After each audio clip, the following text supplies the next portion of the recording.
શ્રી સહજાનંદ સુખરૂપ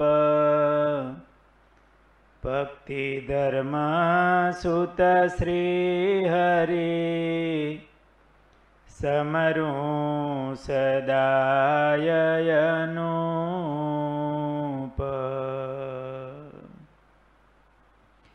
બોલો સ્વામિનારાયણ ભગવાનની જય. વાલા ભક્તજનો, જય સ્વામિનારાયણ. શ્રીજી મહારાજ ગઢપુરમાં બિરાજમાન હતા. એકાદશીનો રાત્રિનો સમય હતો.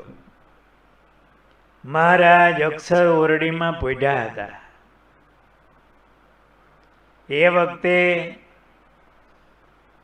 પરમહંસો રાસ લઈ કીર્તનો બોલતા હતા, જાગરણ કરતા હતા. જૂના સંતો ભક્તો, ભગવાનમાં હેતવાળા સંતો હરિભક્તો હોય ને, જાગરણ વગેરે હોય ત્યારે રાસ તો લેતા હોય, પણ રાસ લેતા લેતા કીર્તનો બોલતા હોય. અને એ કીર્તન ગાતા ગાતા મહારાજની મૂર્તિને સંભાળતા હોય. કેવળ નાચવાનું કે આમ તાલ લેવાનું તાન ન હોય. મહારાજે વચનામૃતમાં એવું લખ્યું કે વાજિંત્ર વગેરે વાગતા હોય, પણ ભગવાનની સ્મૃતિ વિના જો ગાય તો એ ગાયું તે ન ગાયા જેવું. આપણે કેવળ વાજિંત્રોનું તાન હોય અને રાસ વગેરેના તાલનું તાન હોય, પણ ભગવાનની જો સ્મૃતિ ન થાય, ગવાતું હોય તો ગળાના હવાદે ગવાતું હોય, પણ સ્મૃતિ સાથે ન ગવાય તો ન ગાયા જેવું કહેવાય. એવું મહારાજે કીધું. આ સંતો જાગરણ કરતા હતા, કીર્તનો બોલતા બોલતા રાસ લેતા હતા. એ મહારાજની મૂર્તિના વર્ણનના બધા પદો હોય, ભગવાનની સ્મૃતિ સાથે કીર્તન ગવાતા હોય, રાસ લેવાતો હોય, દેહ ભાન ભૂલી અને મન ભગવાનમાં જોડ્યું હોય, ઊંચે કંઠે કીર્તનો ગવાતા હોય. આ સંતો રાસ લઈ અને ઊંચેથી આમ કીર્તનો ગાતા ગાતા રાસ લેતા હતા, ભગવાનને સંભાળીને જાગરણ કરતા હતા. મહારાજ અક્ષર ઓરડીમાં પોઢ્યા હતા ને, મહારાજ જાગી ગયા. કોઈ ભગવાનના ભક્ત પ્રેમથી ભગવાનને સંભાળે ને તો ભગવાન હોંકારો દે. મહારાજે વચનામૃતમાં એવું લખ્યું કે કોઈ કીર્તન ગાય તો અમે એની પાસે જઈએ, મળીએ, રાજી થઈએ. આવું મહારાજનું અંગ હતું. પ્રેમાનંદ આગે ગાવે જ્યારે આવે ઓરા ઓરા ખસતા. પ્રેમાનંદ સ્વામી કીર્તન બોલતા હોય તો મહારાજ આમ ત્યાં બેઠા હોય ને, ગાદી તક્યો તો એક બાજુ રહી જાય ને આમ નજીક મંડે આવવા. એવું આમ મહારાજને કોઈ કીર્તન ગાય તો મહારાજ બહુ રાજી થતા. મહારાજને કીર્તન ભક્તિ ખૂબ ગમતી.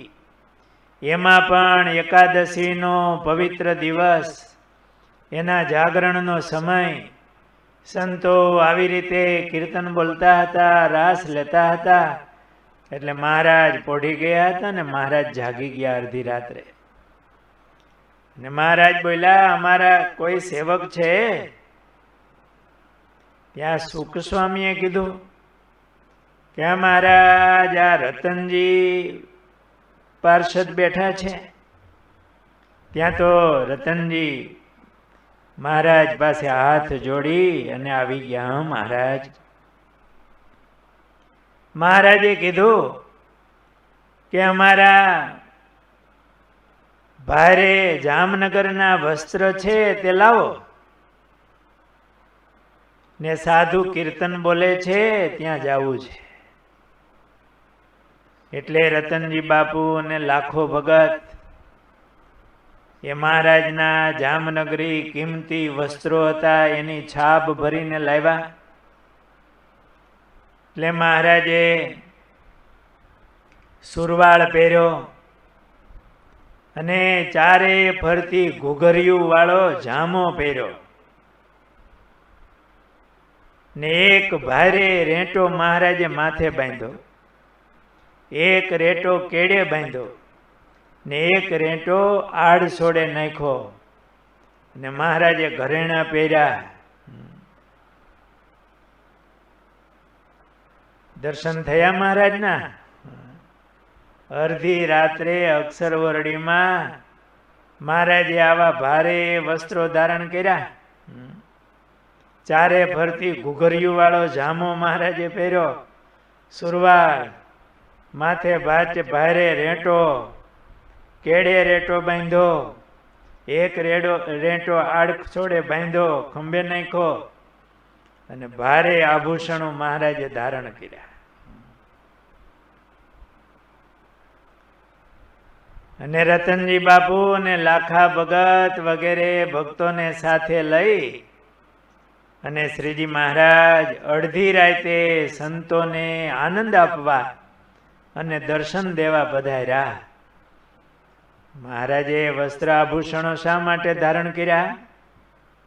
સંતોને ભક્તોને આમ દર્શનનું સુખ આવે, એ મૂર્તિ યાદ રહી જાય. આનંદ આપવા, સંતોને સુખ આપવા માટે મહારાજ પધાર્યા. અને જે સંતો રાસ લેતા હતા, કીર્તન બોલતા હતા, મહારાજની મૂર્તિને સંભાળીને અને મહારાજ વચ્ચે આવ્યા. બધા બહુ રાજી થઈ ગયા અને મહારાજ બધાને ભેટ્યા. જે જાગરણમાં નહોતા અને સૂઈ ગયા હતા એને હવારે દુઃખ થયું કે આપણને લાભ ન મળ્યો. મહારાજ પધાર્યા, બધાને ભેટ્યા, આપણને રહી ગયા, આપણે રહી ગયા. આ રતનજી પાર્ષદ, લાખો ભગત, એને પણ મહારાજ ભેટ્યા, એમણે સુખ લીધું. આપણે કેમ થતું હશે? સુઈ જતા હશું કે જાગતા હશું? એ સમયે આવું ભગવાન જાગૃતિ લાવી, ભગવાનની મૂર્તિને સંભાળી, ભગવાનની ભક્તિ કરીએ તો મહારાજ જરૂર આપણને સુખ આપે. આ રતનજી બાપુ અડધી રાત્રિ હોય તોય મહારાજની સેવામાં બેઠા હોય. મહારાજ જરાક હાથ કરે તો જી મહારાજ કહીને તુરત હાજર થાય. એટલે હજુરી પાર્ષદ, એમની કેવી સેવા! એકવાર રાત્રિના સમયે મહારાજે શુકમુનિને બોલાવ્યા અને કહ્યું, સ્વામી, અત્યારે એક પત્ર લખવો છે. બુરાનપુરના ભક્તો, એને દુઃખ આવ્યું છે, અમને સંભાળે છે, તો સ્વામી એક કાગળ લખો. શુકમુનિ કાગળ લખવા બેઠા. અક્ષર વરડીમાં મહારાજ ઢોલિયા ઉપર બેઠા છે. નીચે બાજુમાં શુકમુનિ પાટિયું લઈ, કાગળ લઈ, કલમ લઈ અને મહારાજ લખાવે એમ પત્ર લખે છે. ત્યાં પવન આવ્યો, દીવો ઠરી ગયો. એ વખતે તેલના દીવા હોય, તેલમાં વાઈટ મૂકી હોય તો દીવાની જ્યોત બળતી હોય. પવન આવ્યો, દીવો ઠરી ગયો. એટલે શુકમુનિએ ત્યાં બાજુમાં રતનજી બાપુ બેઠા હતા પાર્ષદ, એમને કીધું કે હવે આ અંધારામાં લખાશે નહીં તો દીવો કરો. રતનજી બાપુ આમ અત્યારની જેમ થોડી બાકસ હતી પરબારી દિવાસળી કે પરબારો દીવો થાય, એ કડવું ને ચકમક હોય, એ વાઈટ હળગાવવી પડે પછી દીવો થાય. ત્યાં તો મહારાજે પોતાના જમણો પગ એને ઢોલિયાની ઉપર રાખ્યો અને અંગૂઠામાંથી એવો પ્રકાશ નીકળ્યો. આમ અજવાળું થઈ ગયું. લ્યો સ્વામી હવે લખો, ઉતાવળ બહુ છે. શુક મુનિએ પત્ર લખ્યો. કેવી લીલા છે! ભગવાને પોતાના ચરણમાંથી, ચરણના અંગૂઠામાંથી આમ આમ પ્રકાશ કર્યો. ભગવાનની મૂર્તિ તો દિવ્ય છે. એક એક રૂવાડે કોટી કોટી સૂર્ય ચંદ્ર એને ઝાંખો કરે એવું તેજ ભગવાનની મૂર્તિનું છે. પણ એ ભગવાન મનુષ્ય રૂપ ધારણ કરી અને ભગવાન પધાર્યા છે એટલે મનુષ્ય જેવા દેખાય. પણ મહારાજે અંગૂઠામાંથી આમ તેજ પ્રકાશ પ્રગટાયો. પેલા તો આખો ઓરડો તેજનું ભરાઈ ગયો. શુકમુનિ કે મહારાજ અંધારામાં દેખાતું નથી, ના અજવાળામાં નથી દેખાતું. એટલે મહારાજે થોડોક આમ પ્રકાશ લાઈટ ડીમ કરી થોડી, ને શુકમુનિએ પત્ર લખ્યો. ત્યાં તો રતનજી બાપુ દીવો પ્રગટાવીને લઈ આવ્યા. કહેવાનું કે રતનજી બાપુ મહારાજના હજુરી પાર્ષદ, સેવામાં તૈયાર હોય, રાત્રિ દિવસ મહારાજની યહોની સેવામાં રહેતા અને તકની સેવા ઝડપતા. એ હજુરી પાર્ષદ હતા અને સેવા કરી અને મહારાજને ખૂબ રાજી કરતા. આવા તો રતનજી બાપુના ઘણા પ્રસંગો છે. એમણે કેવી તકેદારી રાખી અને ભગવાનની સેવા કરી. આપણા જીવનમાં પણ એવી સમયે સમયે ભગવાનને રાજી કરવા માટેની તક ઝડપવી અને ભગવાનનો રાજીપો પ્રાપ્ત કરવો. આપણું આળસ અજ્ઞાન હોય એને ખંખેરવું. આવી લીલાને યાદ કરીએ.